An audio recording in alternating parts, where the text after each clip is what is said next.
No, we have 10 minutes participant. to go. Yeah.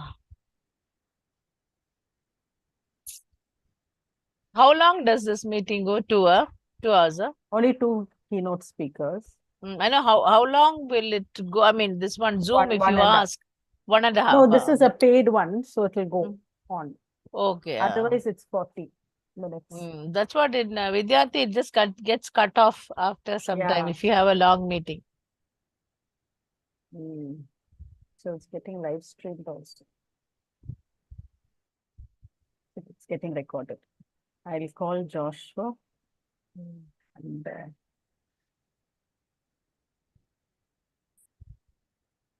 The next meeting is only at 3 o'clock, no? yeah. Yeah, that is that I must remember. It's at 3. That's on 17th. Hmm. And with that, we start again in July, yeah? July June. 14th. Mm. We are yet to decide, Srirata, on Ah, the theme. நான் யோசிச்சேன், mm, let it be like, since Padma and you were keen on this mm, theme, நீங்க mm, ரெண்டு பேர் editors ஆ இருக்கலாம் for that mm, volume Sari. when that thing comes. And now, since Vinita and Urmila are new to this, Mm. we are bringing out one series, lecture series, just the transcribed ones. They have to full proofread and all that. So let them be the editors of that. For that, Because, for- involve your staff members yeah, to so make them do it. See, let them they be. should continue, Yeah, Maria. Elena, they should continue, no? So get okay, them train the next and the okay. next. On This. we are on live stream. So Okay. okay. So okay. So yeah, so we'll discuss, and then I thought, maybe we should give the choice of the in tandem theme they based on the preference of who's going to edit also. Yeah. If they have an area which they would like to Mm, explore through the mm, papers and bring out a volume, mm, preference அது weightage கொடுக்கலாம் சொல்ல வரேன். mm. It need not be just to those, I mean, just these people. We'll go through it, but then No, all our board members in pairs. yes. நீங்க Padma, Aparna pair with someone, Rufus pair with someone, Okay. அந்த மாதிரி. Debashri and இவங்க Shreya, Shreya. something like, yeah, each one gets paired with somebody according to their area of interest, and they can edit that volume. Okay. And we'll take only the papers presented during that year. No need to throw it open to all and sundry. Yeah, okay, that's fine. I mean, unless you hold a seminar, you cannot do that. Okay. We said no, we had agreed that way. If we That's have very a difficult to seminar, organize a yeah, seminar. The thing is, why don't we, whatever papers are presented in the 22 sessions, the yeah, best of that. yes. They have sent in their papers, no? No, Tell them to I should polish. send, Yeah, I should tell them send to, them. yes, tell them all to polish their papers and send it. So that will be, Okay, we have 7 minutes to start. I'll tell Joshua to join and I'll make him the co-host. See, his wife is presenting Ghana okay, today. Oh, she's today. the one. I was just He's wondering who Joshua's Ghana wife. is. Okay, okay. Right, And good. he says he She's wants he will working be for, sharing the PPT. she's IIM. working for IIM. Okay, yeah. I was on her doctoral committee. She did under Sivaraman presidency. Okay, yeah. That's how I know her. Mm-hmm. And then through her, Joshua. Probably. Mm-hmm. Joshua's joined. Okay. Good evening, Joshua. Just I have connecting. to make you the co-host.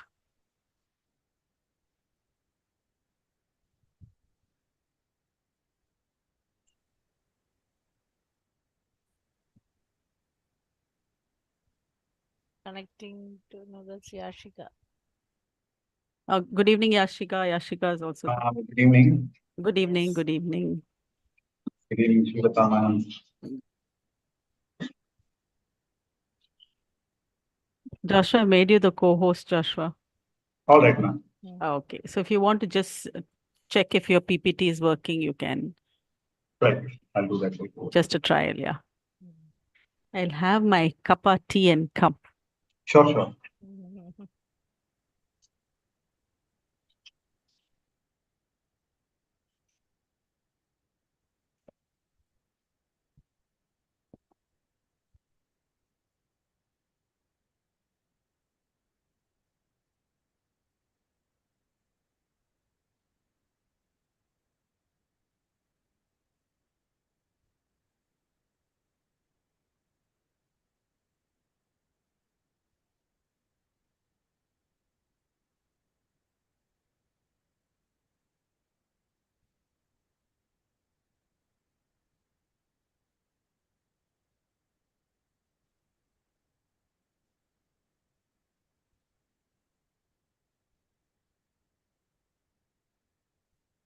Is the PPT visible, ma'am? Yeah, it is now. It is. Right, thank you.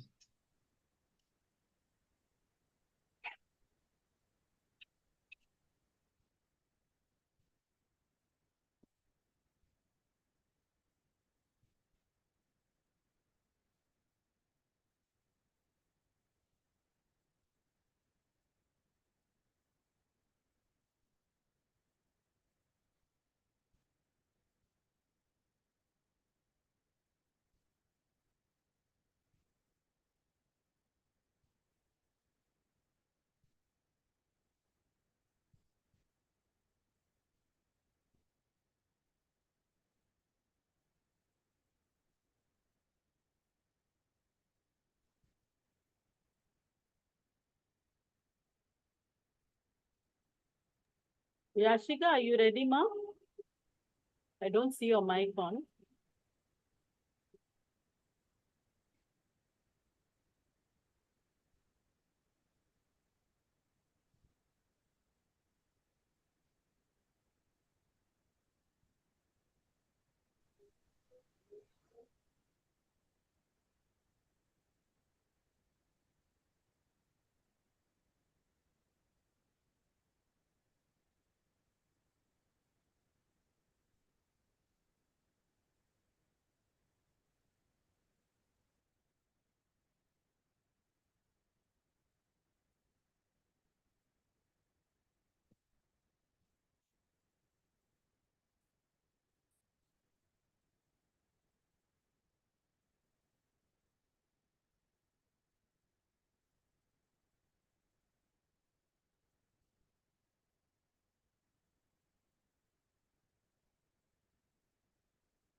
Good evening, Dr. Anusia.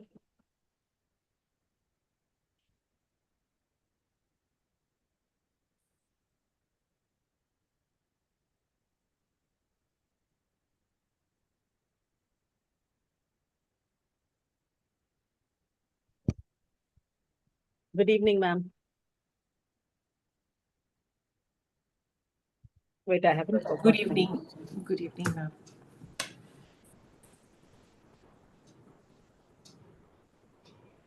Good evening, Dr. Anusia. Good evening. Good evening. Good evening. I'd like to introduce Dr. Srilata. She's the Okay. patron Yes, of the hi. Tandem Club. Okay.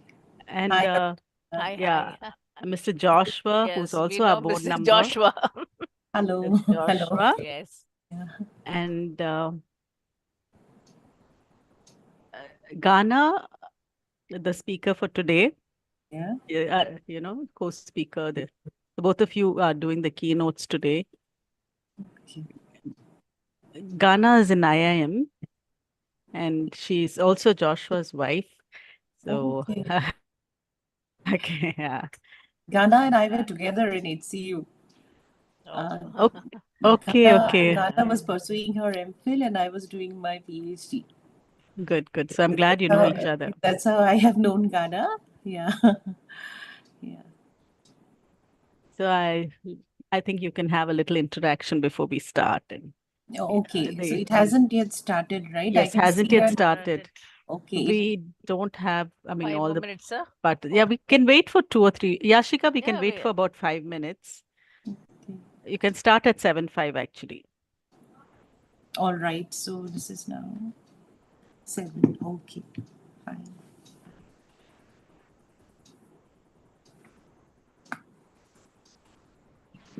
Hello, good evening, everyone. I'm joining from a cab right now because I'm returning home and my flight got delayed. So I don't think I would be able to come on video. I hope you can hear me well. Yes, Yes, Ghana. Dana, we'll wait for you to reach a place where you can present, and maybe Anusia ma'am can go first. Yeah, sure.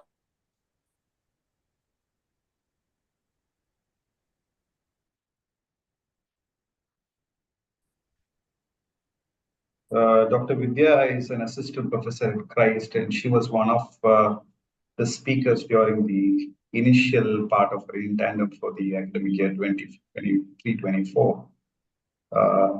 Ma'am, do you Yes, I was recognize? introduced by you, right? Yes, Yes, I do. I yes. do. Hi, sir. Hi, ma'am. Hello, ma'am. Hello, hello. Not on video? If Vidya ma'am could come on video. Oh, sorry. My Okay, okay. Yeah, but I do remember your presentation. okay. Thank you, ma'am.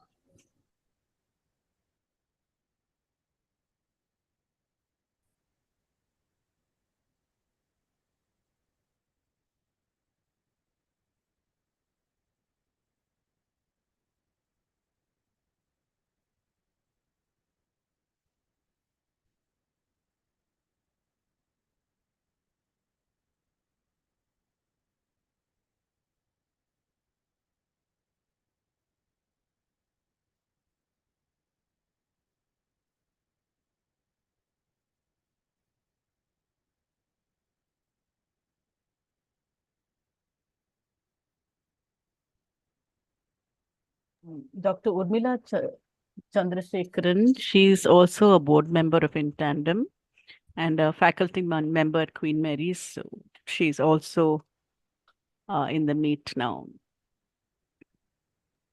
Hi everyone. Good evening. Yes. Hi, hi. Hi, Urmila. Urmila.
Joshua, are your friends joining?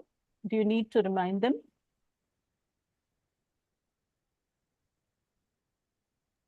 Ma'am, I've already reminded them. Okay. And yeah, one happens to be Dr. Vidya herself, so she's there. Okay.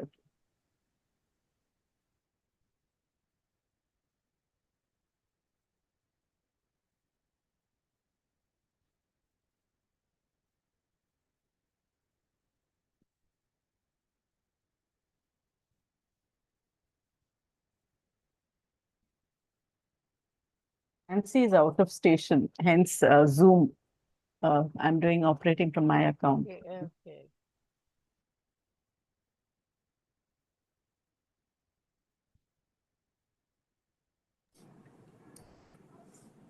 So are we good to start? Are Or we, shall Right. are we recording today's session as well, ma'am? Yes, I see. Yeah, it's live on YouTube. Sure, sure. It's being recorded right now. Right. shall we start or we should wait for a few more Yeah, minutes? it's 7:05. I think We should can start. We can start.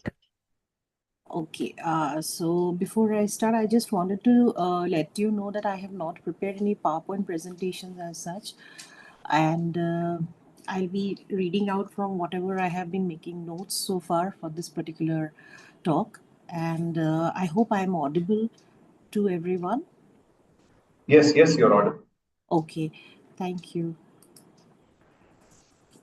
So thank you in Tandem for allowing me. I'm sorry to interrupt, Yeah. but Yashiga, are you ready? If you could sort of formally So, introduce everybody.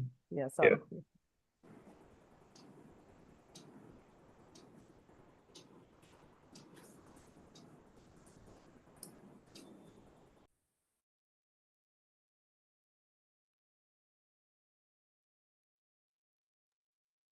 Ma'am, we have a student who plays host, so she'll just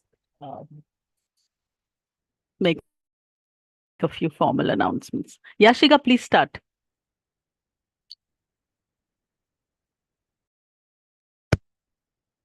Greetings to one and all on behalf of In Tandem Research Club.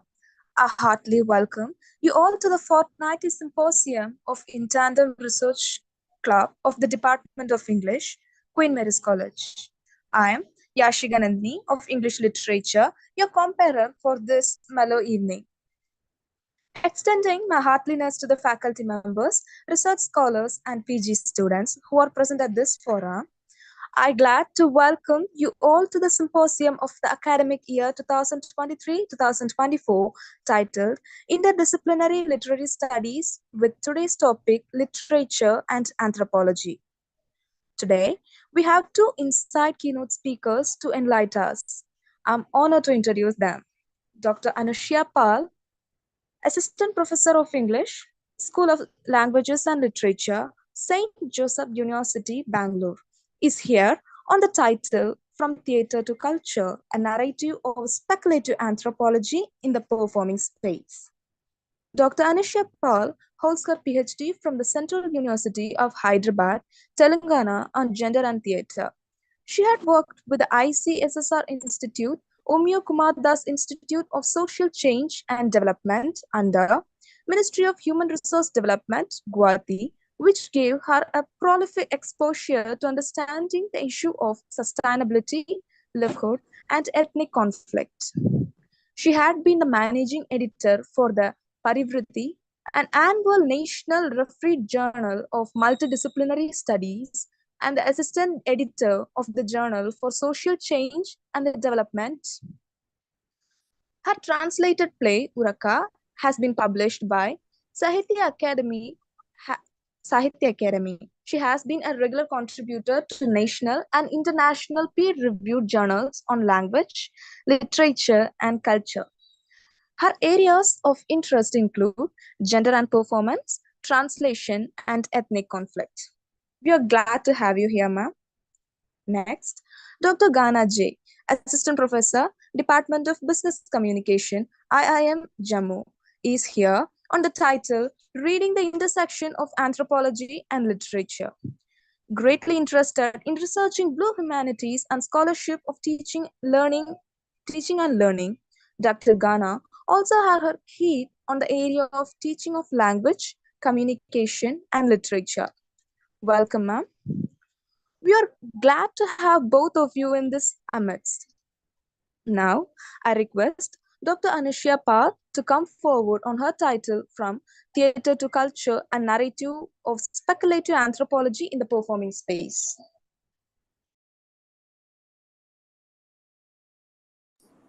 Thank you, Yashika. So I would like to first begin my speech by actually extending my gratitude to you all, the team of Queen's Mary in Tandem, and I also Professor Shreya Bhattacharya, from whom I came to know about in Tandem, and who actually proposed my name to you. So I am immensely thankful to her as well. We are also working on a book. She has also contributed an article to the book that I'm editing right now. Okay, so I would not delay anymore. I will straight on get to my talk for the day. The title of my presentation today is From Theatre.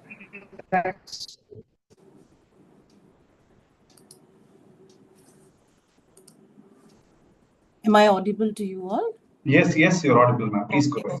Okay. So, From Theatre to Culture, a narrative of speculative anthropology in the performing space. I have found out that commonly the way we know anthropology, it is like a study that interacts with something that belongs to and involves a process of creating knowledge.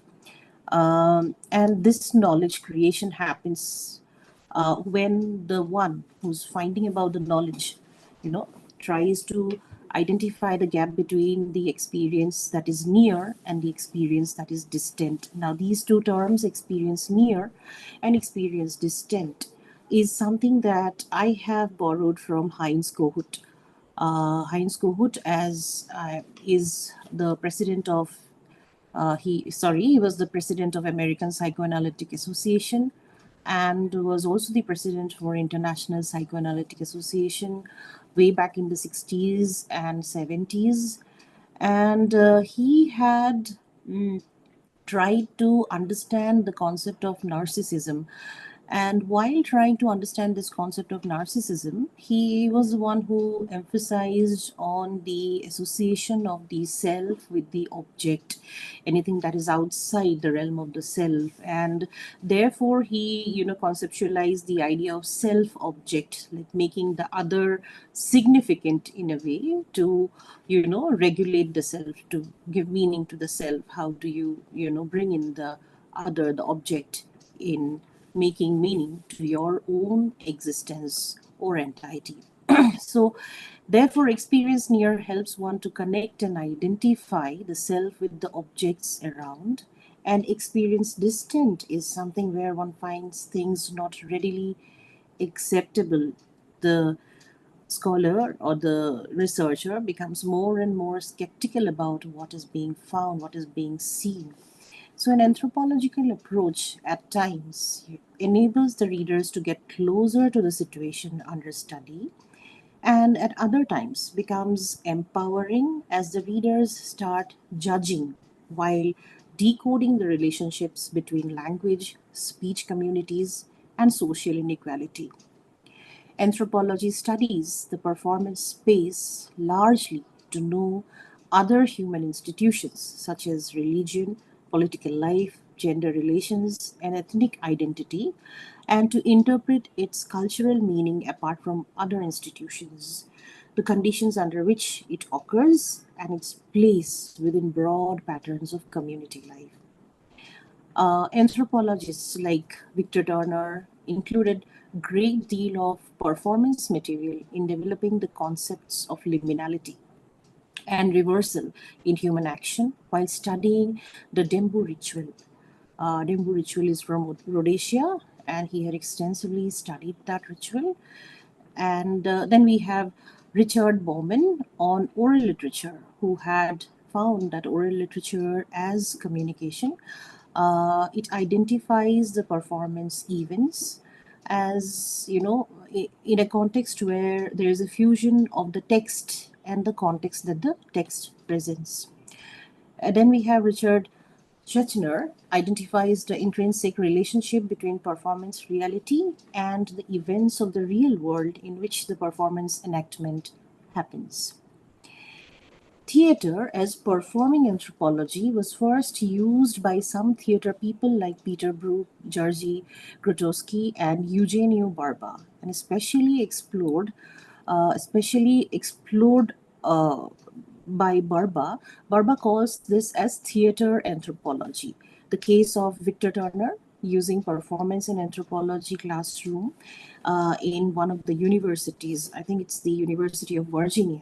It's a very good example where, Victor Turner tries to bring in some strips of the, behavioral pattern of the other cultures, and he asks the students to change it into a play script and then perform it. This was exclusively done for the anthropology students, and they had picked up, they had culled out the cultural behavioral patterns, and then they had tried to demonstrate it in the form of a play script. And while doing this experiment, Turner could find that there is a fine semblance of the cognitive abilities of the students, which is blended well with the kinesthetics that at the time of the performance. So it was like a very fine semblance of the cognitive abilities and the kinesthetics of the performer on the stage. So something that has been taken out from the real, the lived experiences, and then turned out as a classroom experiment where the performer starts performing it by internalizing it. So theater, is an apparatus that allows one actually to recreate the knowledge about a group of people, a community, and a certain activity in the performing space. And the premises of theater is much like ethnographic study. It is also built around comparison and contextualization, much like the way we find in ethnographic writings. And what is interesting in the performance space here is that in the performance space as well, the details and the context are very carefully intertwined as interpretation during the creation of this whole process. This the details, the context, it comes into place as a kind of an interpretation by the one who's designing the play, by the one who's creating the play. Okay, and also there are contributions of the actors on the stage. And I'd here like to use the words by Kenneth Burke, who said that theater or performance is actually motivated human action. So, how the human mind actually occupies the whole lived reality, the lived experience, and then brings it on the stage and tries to do something that, gives meaning back to the world outside the stage. So, therefore, my title was also From Theater to Culture. Uh, Ethnography is basically molded by the inevitability of dealing with the gaps between life and text and between local and anthropological perspectives. And all ethnographers need to make decisions as to how to represent these gaps and how to bridge them. It is at this point that I come up with my reading of how theater can enable ethnographic understanding and bridge the gap between the knowledge experience and the local ways of knowing in the performance space. Instances of traditional and folk theatrical performances such as the Ankiyanat, Ramlila, Yakshagana, Kathakali, Bhavai, March, Jatra, all of these that we find in various parts of India are based on restored behavior. Performance is always based on restored behavior, especially when we look into the ritualistic plays, the traditional plays. And therefore, theater attempts to understand the traditional images, forms, and meanings uh, and presence of social and individual experience. So therefore, when we watch the ritualistic, performances, we find there is a repetition of the behavior, and the same kind of enactment is passed from one actor to the other. So, in the context of the traditional and folk theatre performances, the enactment therefore becomes a repetitive manifestation of the human consciousness, which is storable and transferable from one body to another. Unlike the traditional and folk theatre performances, social drama and its performance is based on the idiosyncrasy and intuitive understanding of one's own society and works as the final reference point for the performance, where the director, actor, and the spectator play an influential role. The actor's moods and choices are used to explain the singularity of his society, but in turn, that can only be understood if the society itself is contextualized with an exposure to its relational pattern. We are aware that theater is increasingly recognized as having immense potential to trigger debates in the fields of development and social policy because of its two very distinctive capacities. One is to reveal the experiences and narrate the stories of real people, and two, for its therapeutic benefits that people may experience from watching or performing their lives and memories on stage. While writing about the documentary theater form, Nicholas J. Long states that such productions, the productions, are rarely driven by concerns that are primarily scholarly or anthropological. Their recent proliferation serves as a timely reminder that theater can be a powerful and popular medium through which to present ethnographic materials to a public audience. I would like to share the example of documentary theater here a little bit more. Documentary theater, or the verbatim theater in America, which requires the presentation of the lived or real life experiences of the people, are collected, are actually a representation from the materials which are collected through interviews and interactions or from journals and magazines. And then these information that is collected is recreated in the form of a performance, mostly manifesting on the stage, a kind of a collage involving very little imagination of the playwright. This form of theatre thus bridges to a certain extent the gap between the knowledge about the one who is staged and the immediate ways of knowing the local, which an ethnographic reading at times is found to have been having certain limitation. In another sense, in the words of David Hare, the post-war British playwright and the co-founder of Portable Theatre Company, documentary theatre becomes a kind of a reportage. Theatre, as ethnography, demands the combination of anthropological sensibility with art, intellect, and ethics. But how does theatre enable ethnographic reading and thinking anthropologically?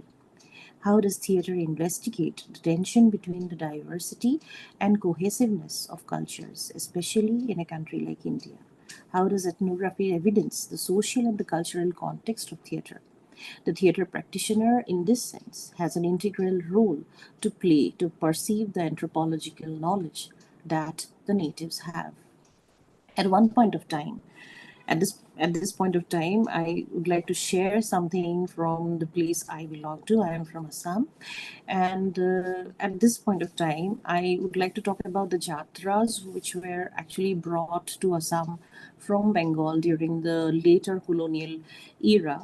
And these jatras from Bengal, when they started entering Assam, there were a few playwrights like Jyoti Prasad Agarwala, Ambikagiri Roy Chaudhary, mainly, who were threatened that a different language and a different culture is going to occupy the theatrical stage, and from the stage there will be a kind of a cultural appropriation that is going to happen to the people of Assam, which was like, which was like deconstructing something, damaging in a way the solidarity of the people. It was already a very difficult point of time. People could, you had to keep the people united, but if you see that the coming up of a different language, a different culture, that is also something that comes as a form of entertainment which will be easily, liked by people. There was a danger that it will also easily influence the people. So people like Jyoti Prasad Agarwala and Ambikagiri Roy Chaudhary, they were very much concerned about these jatras coming and occupying the stages of the theatre during the later colonial period. And the theatrical stage, and what they did is they tried to go back to the historical narratives of the plays of the kings, the glorious past of Assam, and then they started staging these plays. And at this point of time, you could always understand that the stage actually played out the fears and anxieties, the apprehensions of these native playwrights who could foresee that, yes, the idea of, Assam emerging as an independent state, or the need that you need, the requirement that you need for the people to come together as a solidarity, right? This could be only protected well when if you have the power of theater, or if you can use the power of theater. And therefore, this kind of a performance that was called for towards building a solidarity, and at least, bring, I don't say it was trying to, let go or ignore the ethnic and the caste differences, but for that particular time, it was trying to bring under the carpet the ethnic differences and the caste differences and the woman's question and all of that. So, revival of this glorious past on this theatrical stage could help to connect the people and also keep the entry of a very foreign language, of a very foreign culture at bay. Adaptation, when I talk about adaptation of plays highlights the rigorous attempts of using the theatrical stage as a space to assert the ethnic and cultural symbols over the one that is distant, foreign, and the colonizers. Eugenio Barba, the founder of International School of Theatre, Anthropology, which is ISTA, observes that for many of the spectators with whom there is no clear framework of narrative or insight into the disparate cultures performing, the response is dangerously reduced to that of being seduced by a spectacle. An affirmation of the other is exotic.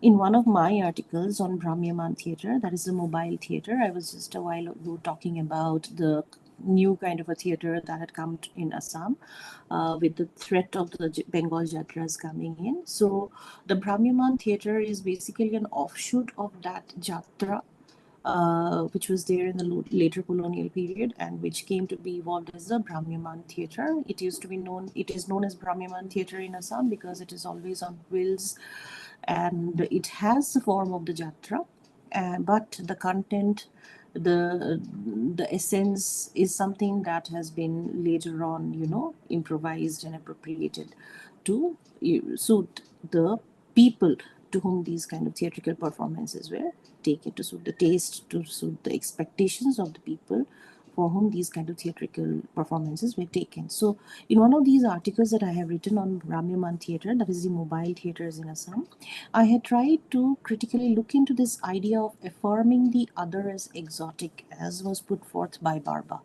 The Brahmyaman theatre in Assam is a stage which had experimented with adaptations of texts like Othello, Romeo and Juliet, even Ben-Hur and Titanic.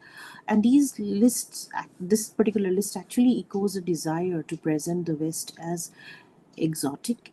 But when you see the kind of appropriation that happens to present these stories, these narratives on the stages of the Brahmyaman through the improvised characters, for example, if you look at Desdemona in Othello on the Brahmyaman stage, what you could actually observe is Desdemona is the Desdemona on the stages of Brahmyaman's theatre is the racial other of Shakespeare's Desdemona, the Venetian white lady. Apparently, Desdemona, in the case of the Brahmyaman stage, she could be exoticized as she is the racially distanced other of her colonial white counterpart. But when one understands how Shakespeare had been appropriated for the audience in Assam and also in this particular country during the designing of the school curriculum or even in movies or theater, one finds that the idea of being seduced by the spectacle actually here becomes redundant. It is rather the colonized looking at the colonizer. The post colonial approach towards improvising English plays on the local stages is a stronger evidence of countering the colonizer's gaze, be it the playwright or the director or the actor's gaze. Adaptation at once endorses power over a text by disempowering the author, writer in multiple ways through an act of reading and interpretation, no matter whoever is the reader. In this book Double Exposure by Joy Gold, Joy Gold has tried to compare the potential of a film as kinetic medium with that of theater as a live experience based medium. And he states that theater illustrates a general anthropological law. And what does that law say? It says that as a medium, theater makes the spectators completely sentimental, sensitive, tearful, and deprives them from means of action. On the contrary, theater, I believe, and we have also observed over a period of time, that theater is very evocative in forms such as forum theater, where we find the spect actors and not merely the passive spectator. The spect actors voice out and make their voices heard, seeking social justice. In the third theater of Badal Sarkar, where the anti-proscenium theater approach had been inculcated, Badal Sarkar had invited the participatory involvement from the spectators. And we can see that in plays that he had put up, like Michelle and Imam Indrajit. The evocative power of such theatre performances not only to allow the spectator to be a passive audience, but also it empowers the spectator to look into the world around critically. In the words of the renowned anthropologist Franz Boas, he is aimed at confronting audiences with different and coherent styles of life that would allow generalizations, but would rather be a skeptical outlook to know things better and acknowledge the differences. Boas could realize the need to sway away from the very straitjacket ways of methodological approaches which were hitherto adopted by scientists in the laboratories. Unity and variety of human cultures is what he emphasized at. And most importantly, it is the human ingenuity in finding solutions to the problems of living in various situations in which the accidents of time and history had placed him. This is what Franz Boas was concentrating at. An anthropologist's study should be based on detachment, whereas a theater practitioner's text is empathic. Boas was against the idea of the evolution of culture uh, in a way that it is a kind of a trajectory from the very savage state to a very civilized state. Theater, as performing anthropology, challenges this straitjacket approach and allows us to watch that which is discrete on its own and is there for itself. In his introduction to Understanding Ethnographic Texts, Paul Atkinson writes about the changing approaches in research towards understanding ethnography, but whether old or new approaches, both rest on the fact that there have been, I quote unquote, there have been something that they are trying to record and analyze. It is interesting to note that certain literary conventions only adhere to certain ethnographic presentations, but Atkinson claims that the more the presentation becomes comprehensible, the more it tends to sway away from the lived experience of the written about. Atkinson writes, ethnographers do not only write, they are also the readers of their own and others' work. Such an approach reveals a kind of intertextuality and emphasizes on the method of reading and writing besides the significance of the subject matter. This is why in the title I have used the term speculative anthropology. The, the ethnographer brings to the fore the subject matter that is ethically and conscientiously conducted with a systematic review of sources and evidence and conveys to the reader through coherent written texts and makes it clear that literature in many ways also offers ethnographic accounts. But the moral consequences are to be kept in mind while doing ethnographic research. What is found to be a limitation of Atkinson's book is that he does not include the other modes of representation, such as the visual representation by means of photography, film, video, or audio recording, which form a very important part of the data collected during the field work. Theater as anthropology can be studied or is a study of the biological and cultural behavior of man in a theatrical situation. Therefore, again, I emphasize on the term speculative anthropology, and it draws its resources from the existing world of man, presenting and using his physical and mental presence in accordance with cultural and behavioral patterns. And when narrated on the performing stage, it plays out the difference. But we should always remember that there is no perfect simulacrum to something that is happening in the real. Thank you.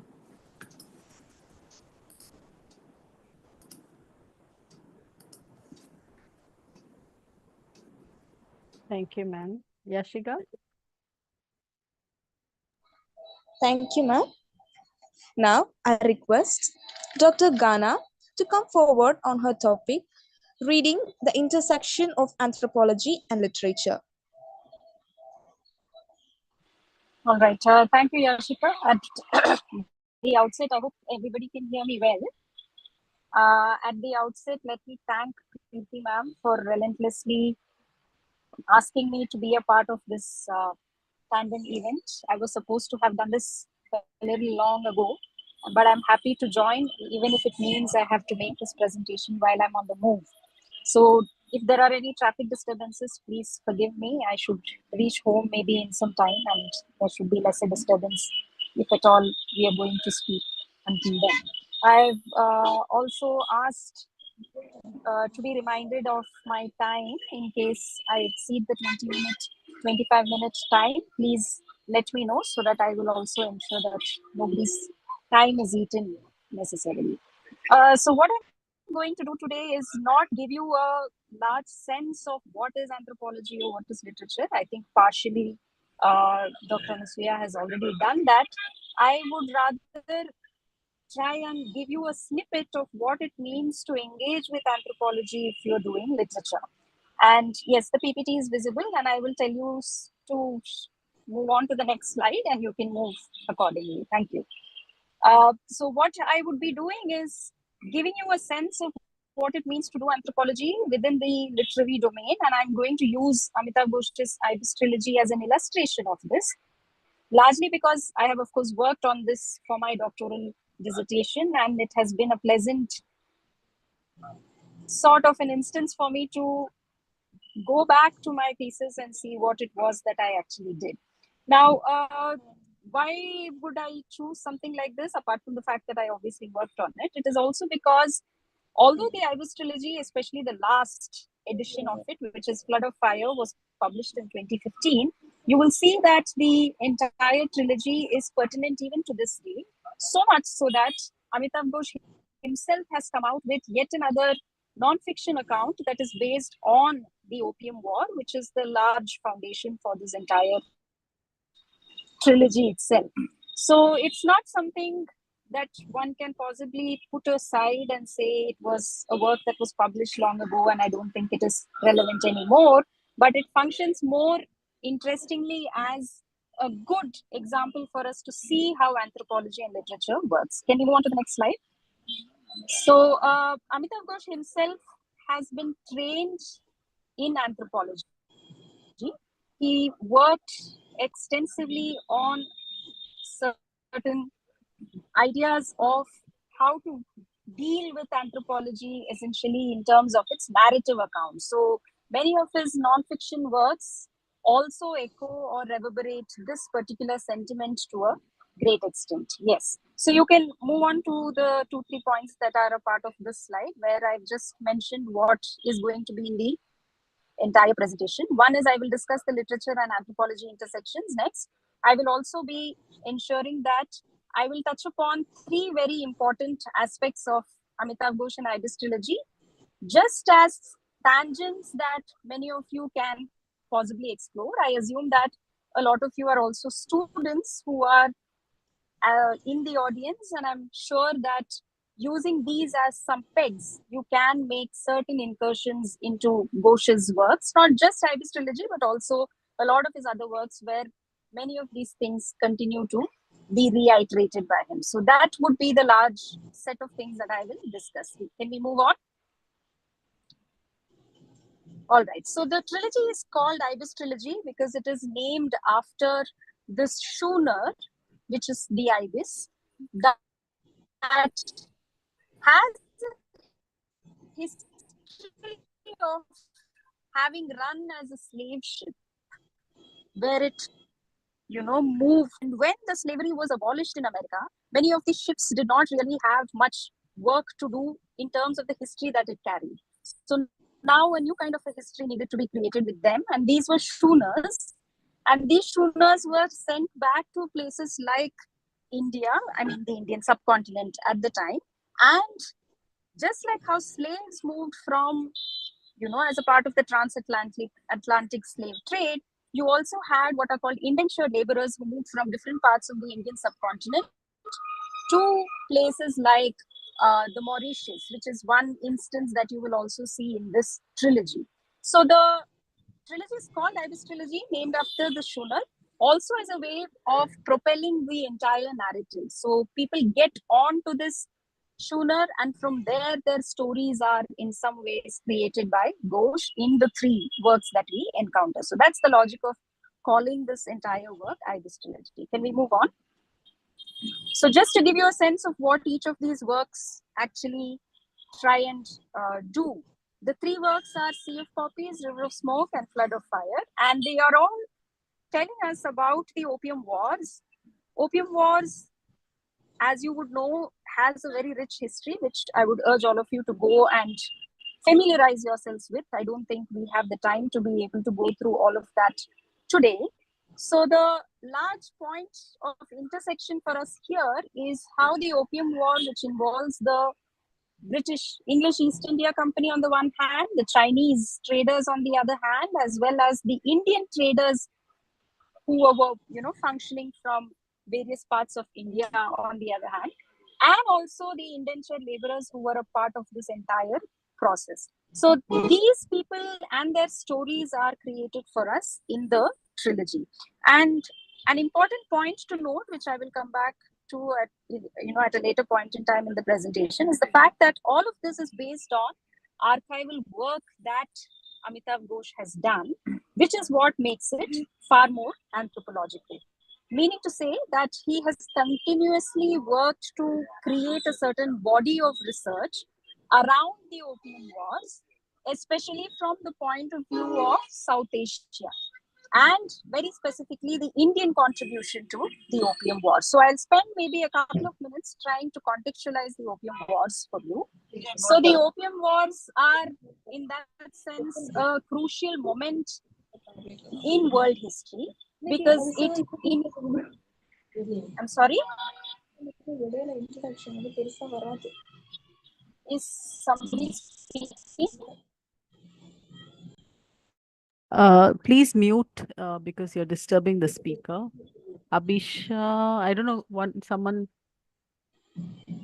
No, it's Yashiga. Yashiga.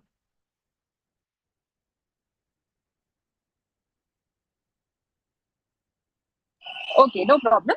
So the Opium Wars were fought obviously between the British and the Chinese, and one might wonder what role does India have to play in this entire thing. A very interesting point to remember is how the the opium trade, which was fledgling within the Chinese and the British context, had India as its base because you had much of the plantations for the opium that in some ways contributed to this entire trade consolidated in the eastern part of India. So what we today understand as UP and Bihar and other related places was where all of these opium cultivations were taking place. And the British East India Company at the time also initiated this monoculture of opium where people were forced to give up what they were growing in order to make sure that there was a steady production of opium. And opium was not something that was easily transported or brought within the Chinese market. So the entire trade triangle is a very interesting one. There was an increased demand for opium in China, but it was an illegal drug. There was an increased demand for tea in England, which they needed from China, for which they had to pay huge amounts of money, and that was literally, reducing the coffers of the British crown at the time. And therefore, the British traders came up with a very interesting sort of a piggyback trading mechanism where they smuggled opium into China, which was grown in India. And with that money, they bought tea from China and then they transported back to Britain, where at that point in time, tea was literally designated as the national drink of England. So this is the large context. Within this context is where you see Ghosh locates his characters, gives them stories, tries to create a voice for these subaltern subjects who would not otherwise even occupy footnotes of these histories that we would otherwise know. So that's the large context of the.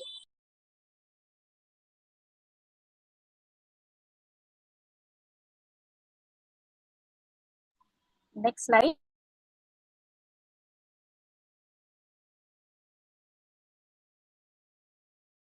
All right, so the first thematic that I'm going to discuss in relation to anthropology would be cultural exchange.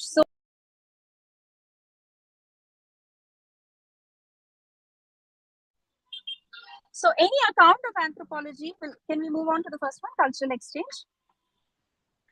Any account of anthropology will require you to try and understand what kind of cultural exchanges emanate when you have people of two or more differing cultures that are coming into picture. So like I just gave you a snippet, you have the instance of I wouldn't say Indian culture per se, but for the purposes of this presentation, I am being reductionist and I'm saying Indian culture. So you have the Indian representation in a certain way. You have the British coming in, and you also have the Chinese coming in. So when this happens, what is the kind of history that is generated? We already have archives that are telling us that. And within the archival sort of work, how do you locate the stories of individuals? That's exactly what you will see in all of these works. Can we go on to the pointers?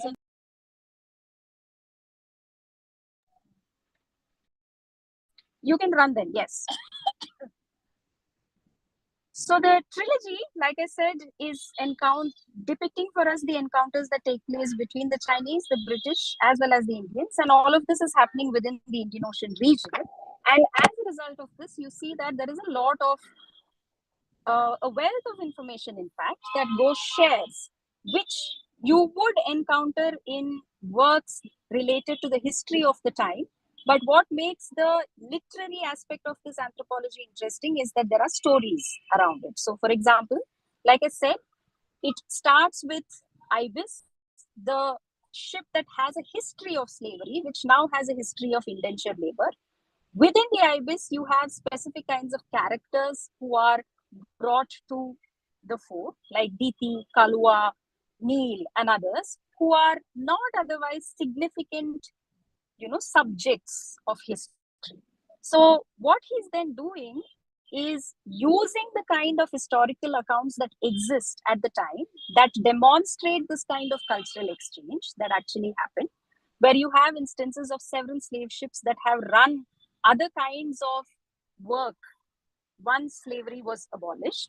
So you use that as an instance to create a story of a certain kind, right? So in River of Smoke, for example, you will see how the entire novel itself revolves around what happens to all of the Indian and related traders who reach the shores of uh, Hong Kong at the time when the opium wars are about to begin, and how do they deal with that entire situation when they have all of their opium uh, chests of opium being dumped into the water and they are going to run losses. So you have that plot running, which is again based on what exactly happened at a certain point in time. Alongside that, you also very interestingly have a set of people who are on the search for an important botanical specimen of tea, which the Chinese have been safeguarding very, very clearly. So if you look at the historical accounts, you will see that there are references to how the Chinese were safeguarding a specific variety of tea, and they did not want that to be used up for profitable measures, just like how they use the other variety of tea at that point in time. And around this, you see that Ghosh creates stories of people and how these interactions actually take place. So cultural exchange can be an important thematic you can consider to read around the anthropological strength of something like Ghosh's works. Can we move on? The next one is, of course, colonial encounters. Within colonial encounters, this is not something that you can ever miss in any of Ghosh's works. And specifically in this work, you will see that the colonial encounters play a significant role because you will see stories of not merely the British becoming more powerful over the natives, but also how Ghosh uses this, advantage of the fictional domain and helps us identify that we can create stories of subjects who stand up to those colonial masters. So you see in Sea of Poppies, for example, Kesri, who stands up against all of the colonial masters on the Ibis schooner, and he escapes from it when there is a shipwreck that actually happens. Similarly, again, you see the Chinese themselves.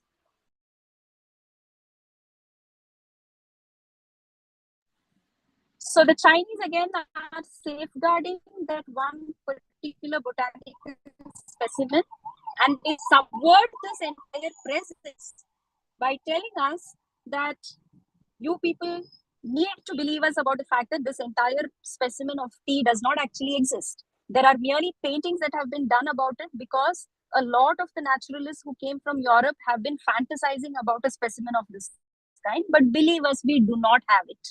And the British will never be able to lay their hands on this particular specimen. What's happening here? You see that the Chinese, who are again not the natives in the context, are subverting the existence of a particular discourse, which is there is a tea plant which we need to get, with which we can, of course, create more profit. They generate a lie, and that lie becomes a truth. And this is called agnotology, where something that is a lie is perpetuated as a certain kind of truth. So these kinds of colonial encounters are important to understand how these subjects are in some ways painted for us as people with certain kinds of strengths. Can we move on? This is the most important aspect of the Ibis trilogy that contributes to understanding it as an anthropological account. The first is the idea of material cultures themselves, meaning to say that all anthropological accounts will try and understand how these cultures are creating meanings for themselves with the kind of objects that they actually are working with, right? So what are some of these material cultures? The first is opium itself, a botanical specimen that propels an entire war between two cultures, based on which you have this novel that has been written. Then you also see how there are botanical specimens of a different kind, like the one that I just mentioned, the golden camellia tea variety, which also plays a significant role in propelling this entire narrative in River of Smoke. And when you come to Flood of Fire, in Flood of Fire, there is an extensive use of militaristic materiality, meaning to say, Ghosh goes into details of what kind of weaponry is used, what kind of uniforms are used, what colors are used, where these fabrics are actually sourced from. All of these become very, very important parts or aspects of how the cultures are made meaning with. So this again contributes immensely to understanding how these cultures have an anthropological leaning, which also is central to how we understand a lot of what Ghosh has to necessarily have to say.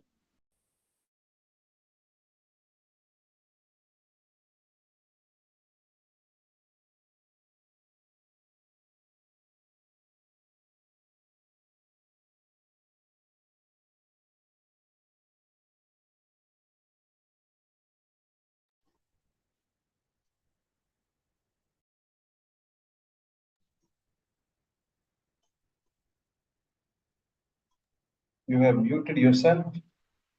No, I said we should move on. I thought, oh, okay, I was not heard. All right, we can move on to the next slide.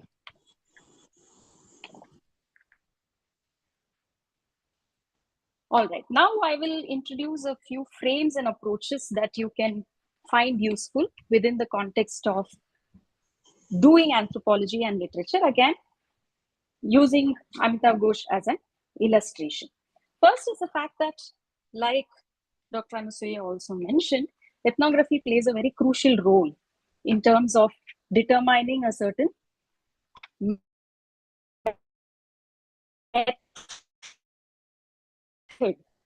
for any anthropological work among delivered. So within this context, how do we understand what Ghosh actually does? Okay, it's already 20 minutes.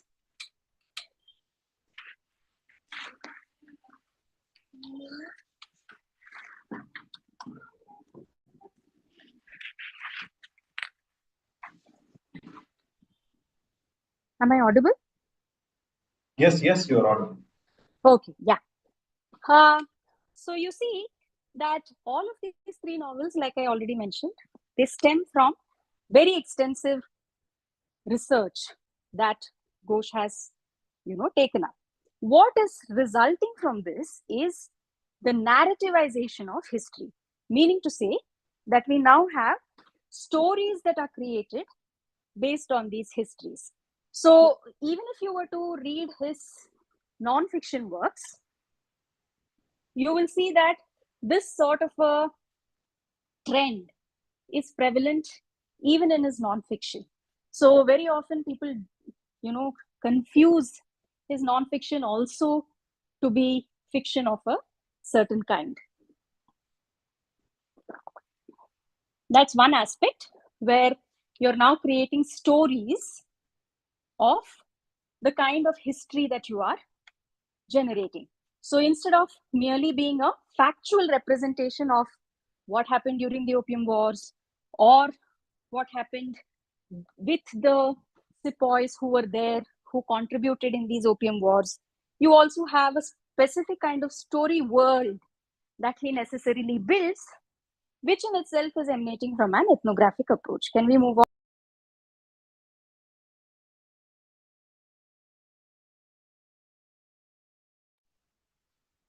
The previous one, thanks. Yeah. You can also look at all of his works from an eco-critical approach as well. In this eco-critical approach, what becomes very important is how Ghosh makes us a little more alert of the role that capitalism plays or imperialism has played in the kind of world that we are actually living in today. So if you read his latest work, The Nutmeg's Curse, you will see that The Nutmeg's Curse is a result of, again, archival work as well as ethnographic work that he conducted in the Banda Islands in Indonesia. But when you read that, it becomes a lot more significant for us to understand how he's talking of the ecological.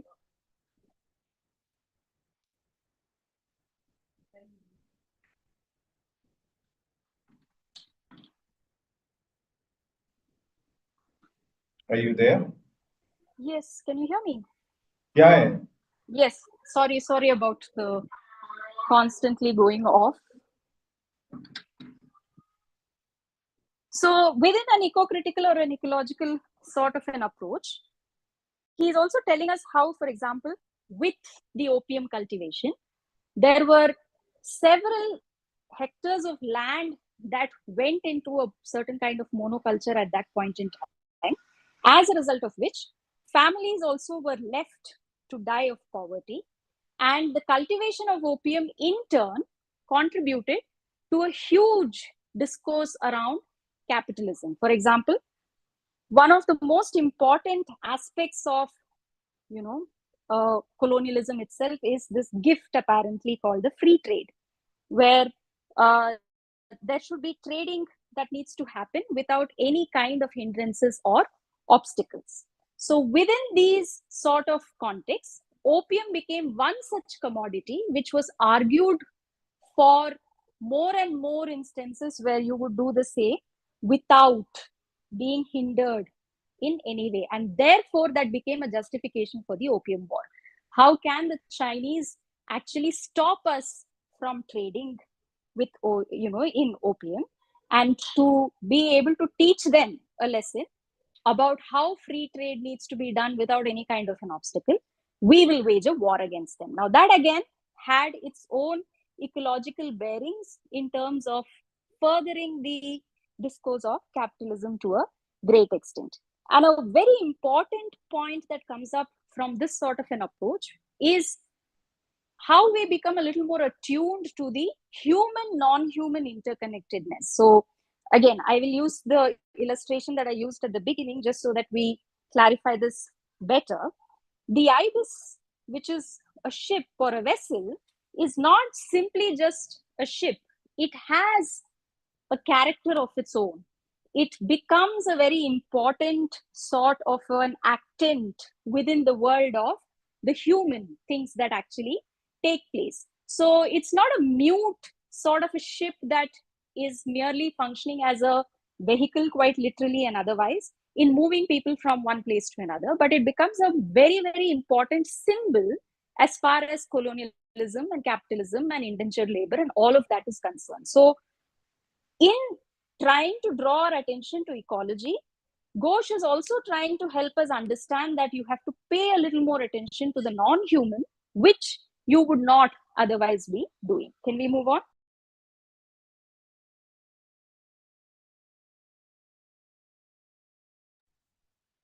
Yes. So the post-colonial approach is quite evident. We looked at colonial encounters as a thematic.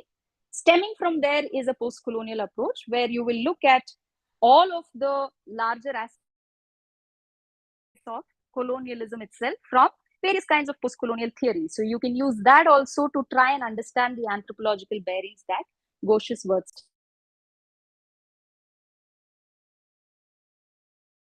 Can we move on to the next slide?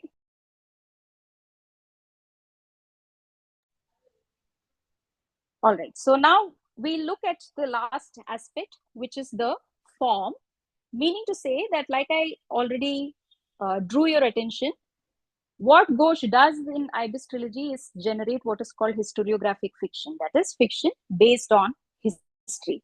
So what is history and what is fiction becomes very nebulous, and he plays around this creative potential that the fictional world provides him when he has to do anthropology. So he's doing anthropology, which is the study of human cultures, especially cultural anthropology. He's trying to understand how people come together in different cultures or interact with different cultures. All of that is being done. But he is also creating very clear, specific stories and fictional worlds for each of these characters. And therefore, it's an interesting sort of a move where you will see that the boundaries between what is anthropology and what is fiction somehow begins to get fissured. And it's a very creative sort of a fissure that he actually plays with. And therefore, what is then the narrative becomes far more broadened. That is the story only in fiction? Is anthropology devoid of people who have their stories? If we consider that as a story, is anthropology in itself fictional? A lot of anthropologists try to maintain objectivity and a scientific rigor to the kind of work that they actually do. So all of these become very important questions as well. Related to this is the next point about storytelling, where he does not necessarily merely use fiction as a way of putting forward the story of someone, but he also draws in his Ibis trilogy and all of his other works as well from oral tales, archives, folklore, as a result of which you will see that there is a multiplicity of voices that actually come up within this sort of a context. And as a result of this, you begin to read history itself in a very new sort of a light. River of Smoke, for instance, has an extensive description of how Diti, one of the central characters in this Ibis trilogy, is a Madhubani artist. And he talks about the kind of artistry that she does through words. And she goes to Mauritius, where she sets up a temple which becomes a memory temple of everything that she has left behind in her village, which she does in the Madhubani tradition. And that becomes a visual archive of memories for a character like Diti. Now, these kinds of creative freedoms are possible only when you become a little more perceptive of how anthropology can be intersectional in terms of creating fictional worlds. So, yes.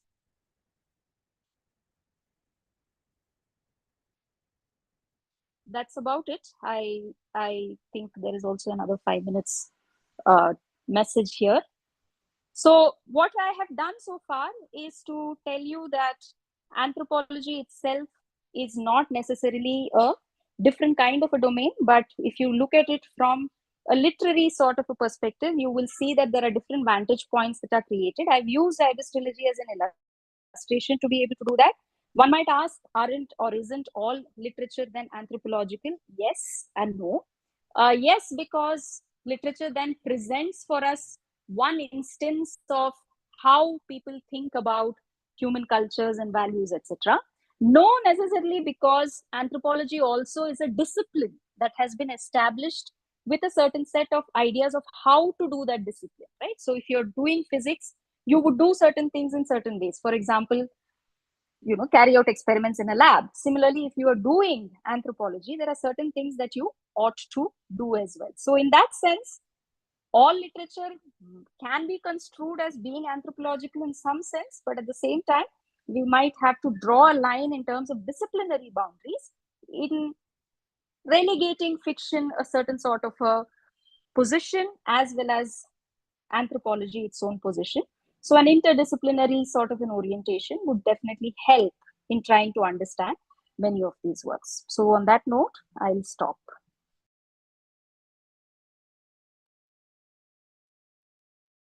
Thank you, Dana. And thanks also to Dr. Anusia. Actually, I don't know how much time we have for discussion. So if anyone has any observations, comments, so maybe before the others warm up, I just wanted to share something that I came across while doing my research. Jyotsna McQuan, I think that the surname is McQuan. Anyhow, they made this powerful statement that the narrative decides its genre. Like it could be theater. For, Dr. Anusia was talking about performance. So, if it's a corroboree in Native American culture, in Australian Aboriginal culture, so the performative aspect. So the way the story is recorded, either through the oral or the written or the whether it's performed at festivals, and then if it has that academic slant to it, like the work of Franz Boas, it becomes ethnographic, and Ghosh himself being an anthropologist, um, you know he's connecting storytelling in from the literary with the skills of a writer, with the skills of an anthropologist. So I just wanted to make all these comments, the skills of a writer of fiction, along with the research skills of an anthropologist. Um, Anyone else has to say something? We have Dr. Samuel Rufus, patron, on the call. Maybe you'd like to say hello. And Yeah, I think both the papers were very illuminating for me, especially. I mean, they were doing things I really loved, especially the second one, that is Amitav Ghosh. Since I started reading when the third book had not yet come out, we were thinking, and almost on all of these, especially the language of the language of colonization, right? And the words, all those things, along with the history and this thing. I'm so surprised. And I just recently acquired this particular book. Yes, I think Smoke and Ashes. That is, I think that summed up everything that Dr. Ghana had been telling us about the trilogy. In this, almost everything that he had been, and I really loved. The third book had not yet come out, but we'd almost in our group we had discussion on those first two of those books, and each of us took up one area. I had taken up eco-criticism, of course. I mean, eco-critical account of this. I'm so surprised. It is there. We have that book on Bougainvillea, the second one. I do not know. Yes, Mrs. it's the Yes, second one. I was so Yeah. surprised to see. I mean, so much of information about Bougainvillea. I was very interested in plants. I was just thinking out of Mauritius, and all that account about Bougainvillea was there. This is we read it long ago. I told you, even before the third book came out.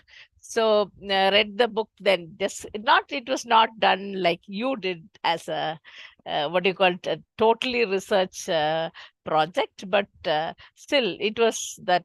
What I liked is the way he dispersed history along with this, and so much about the Silk Route. All of these things I came to know only. So fiction can actually, I mean, enlighten us on history and all the other aspects also.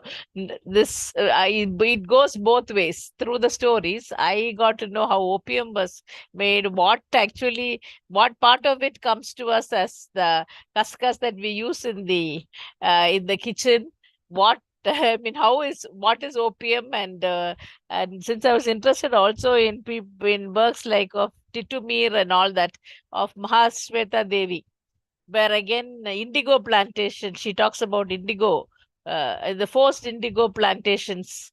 Okay, where farmers were robbed of their rice fields for indigo cultivation. So this one is opium cultivation. So that was a very interesting read, and I was happy to go over it all. So nice to hear. And then about the jatras we were talking about, Ansya, for the last one we talked about another kind of the tribal Murmu Jatra. show, right? Murmu Jatra. Yeah. Yeah, we had done on that, but this is that time Preeti, Mare Preeti had asked about whether it is the Bengal Jatras. Okay, that is the place. So you're talking about that Bengal kind of I'm place, talking no about, presentation. yes, Bengal Mm. Jatras going towards further east, and they creating their stages in Assam, like during the Yeah, we colonial do rule. have, I mean, though you talked about this is the tribal account of it. In Kerala, they had that KPSC theatre. I don't know, it was very, I mean, the communists, there was a slant of communism to it. And I think it was the poor man's theatre. Theatre. Almost all the actors in the Malayalam industry have come through that theatre only. So actors, the great actors have all come through that theatre. Jairam and quite a lot of them have influence. It's somewhere near our place in Kerala. So I was a little interested in that, how it did help to revolutionize people's lives, that theatre. No, and you also mentioned things about Desdemona, and I mean the stories of yes, in So, Kerala we yeah. had that other culture. No, do you have that Harikatha, like they call it Katha Prasangam in Kerala, where Yeah.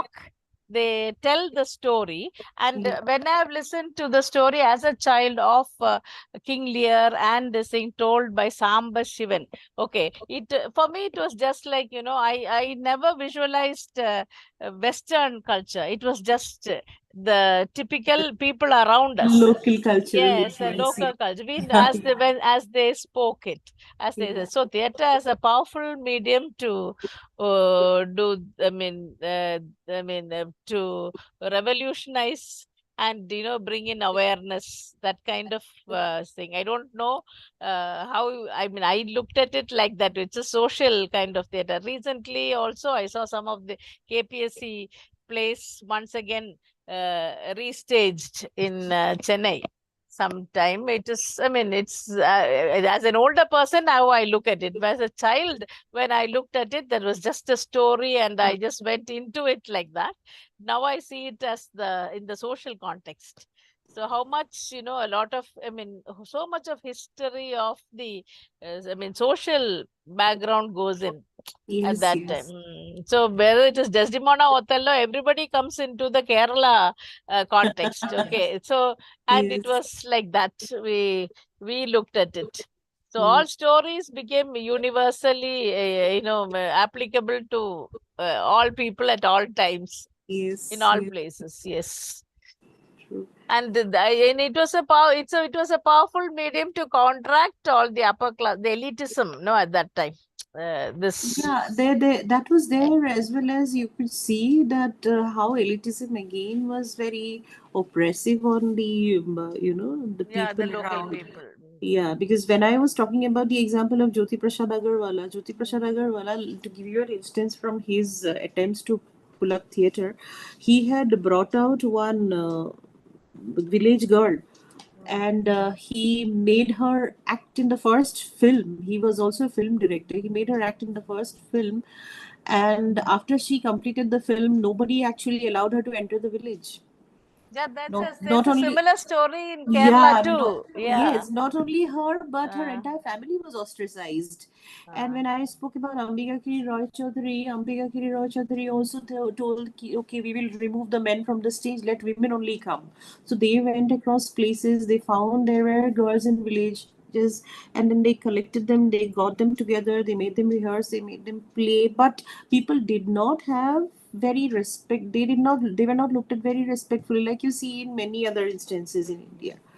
So somehow you see this gendered notion of looking at women, especially on a stage. And during my PhD, when I was interviewing women actors, that was very recent, 2010. After that, women were reluctant to talk about how they were disrespected. They most of the time when I spoke to these actors on stage, they said ki we were always protected by our husband. We were always being taken care of by the directors. So none of them actually revealed the kind of challenges that they had to go through from the beginning. There were instances where they spoke about it, and I had to identify the gap, like why she is talking in this particular way. Did Why you she work on the local, Yes, yes. southern theaters? No, no. No, My not work in was that. on theater from Assam, Yeah, because especially Brahmin similar culture. accounts I heard from Padma Arasu from Stella Maris. No, she is a amateur, theater person too. She takes the local people, Kooth, for the Kooth and makes them. And for the first time, she brought in women onto the stage. Stage. Yeah, Mhm. for that. So it's very So, interesting, actually. Yeah. mm. How long were you at Central University? I took admission in 2010, and then I was there for two Shailaja was years. heading? Shailaja ma'am was a professor there, but she was not the head. She was the head of the department. Was I think who was the head of the department at that point of time? Oh, okay. I also Anyway, forgot Shailaja now. is my classmate. Okay. Oh, If you Shailaja know, yes. ma'am was there. Uh, Yeah, yeah. I think it was Murli Manohar sir was also there for a few months. But before that, I completely forgot. Now I'm not able to recollect who was there. But at the time of my submission, Pramod Nair sir was there, the head of the department. okay. So hope My to see guidance you. professor Sunita Yes, Rani. nice to hope to see you more on in tandem with Sure, sure, this. sure, And sure.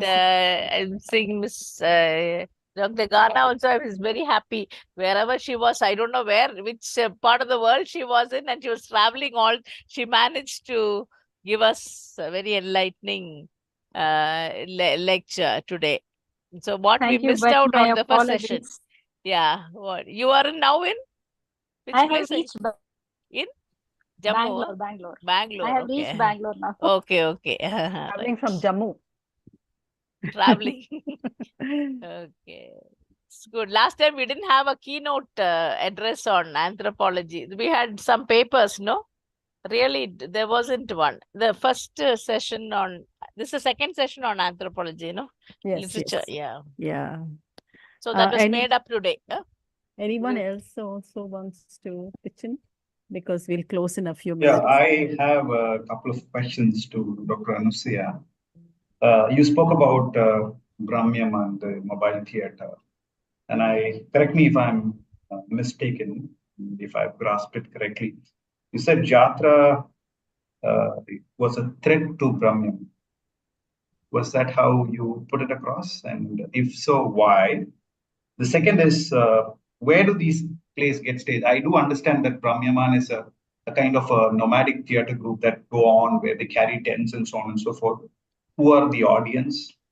And are there instances that you could sort of give us snippets about the elements of caste, class, gender that get represented, reflected in these Brahmins?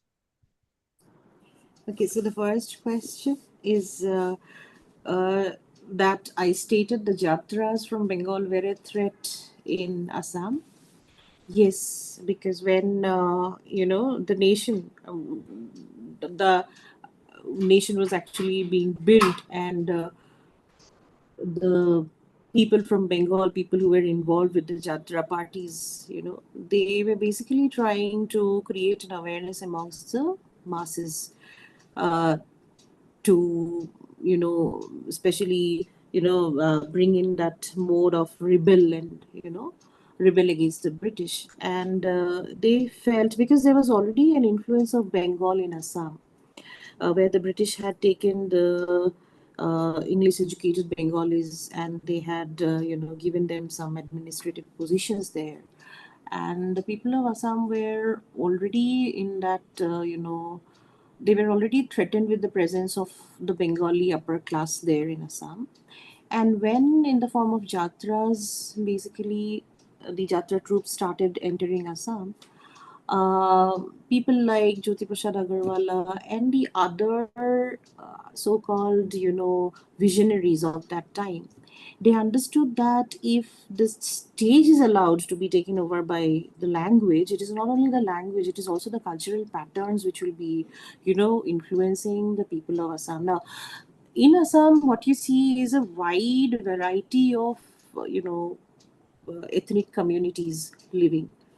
So there was already an existing challenge of bringing all of them together because there were so many socio-political issues, like the caste issue. If I have to talk about the caste issue, yes, there was this caste issue between the Brahmins and the lower caste. There was also the ethnic clashes between different ethnic groups like the Kacharis, the royal kingdom of Assam, who had come to Assam in and around 12th century, and the way they started exercising their power on the other small ethnic kingdoms. It was a land of small kingdoms, like the Kacharis, the Rabhas, all of these tensions which were already there, and on top of that, the caste disparity which was there, it was very difficult at that point of time to bring in that solidarity of the people of Assam. So therefore, we still have this burning question of who is an Assamese,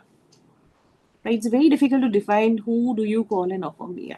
At this moment, when you're talking about chasing out the people from Bangladesh, my question is, why do you not consider them to be Assamese? There are so many of them living here for generations together, contributing to our culture, right? Where can you stop migration completely? The border is always porous. Anywhere you go, where can you stop migration completely, right? So they have been here. Yes, cultural assimilation, that's how people live. That's how we have been living, right? That's how all the other kingdoms have come into Assam. So at that point of time, going back to your question, at that point of time, the people like Jyoti Prasad Agarwala, Ambika Giri Roy Choudhury, they were very conscious about the language identity, the linguistic identity. We speak Assamese, therefore we are Assamese. We celebrate these festivals, therefore we are, Assamese. So if the masses are actually taken aback by the Bengali songs, the Bengali culture and all that, then where do we stand? Because there is already a pressure at the top. The upper classes, occupying the significant, administrative positions under the British. So that's where I have stated that yes, the Jatras were considered to be a threat at that point of time in Assam. Now, the gender question, the caste question, yes, theatre. When I talk about the caste question, let me bring in another pioneering figure in Assam who is Srimanta Shankardeva. Srimanta Shankardeva was someone who was influenced by the Bhakti culture of the 12th century in India that we find even here and elsewhere. So Srimanta Shankardeva, he had come out and explored quite a bit of Orissa and Bengal, and then he had gone back, highly influenced by the Bhakti cult, and he realized that there were people who were from the marginalized sections and who were actually oppressed under the Ahom regime. So he started up with a performance play that was basically a kind of a ritualistic performance, Ankianat, and through his drama he started performing from the episodes of the lives of Lord Krishna, Ram and all that, and then that's how he's tried to sort of enlighten the depressed classes and the marginalized people in Assam. So that was a different form of theater that you see, which is not the jatras. That was a different kind of a dramatic performance that you see. So caste is there, but at the same time, when you talk about gender question there, yes, women were not even allowed to go and watch these plays. So the roles of the women were also played by men. Okay, coming to the jatras in the later colonial period, you could see that yes, some of them actually dared to bring in women on the stage, and that's how it opened up. And now, like, it has become quite normalized, women coming onto stage and acting, right? So that is there. and going back to the texts which were performed, the plays which were performed, yes, there were certain texts where you could see women in a very, very, emboldened kind of a role. And there were texts which were played out where you could see that, yes, it is actually masculinity being celebrated, the stake of womanhood. Thank you. Thank you. So thank you all. I can see people dropping out of the call, so we will conclude today's session. Though it's actually very interesting to carry on the discussion, but we might be just a handful left here. If Dr. Samuel Rufus can say hello to the speakers of the day. So are you there? I think so. So just joined. Okay.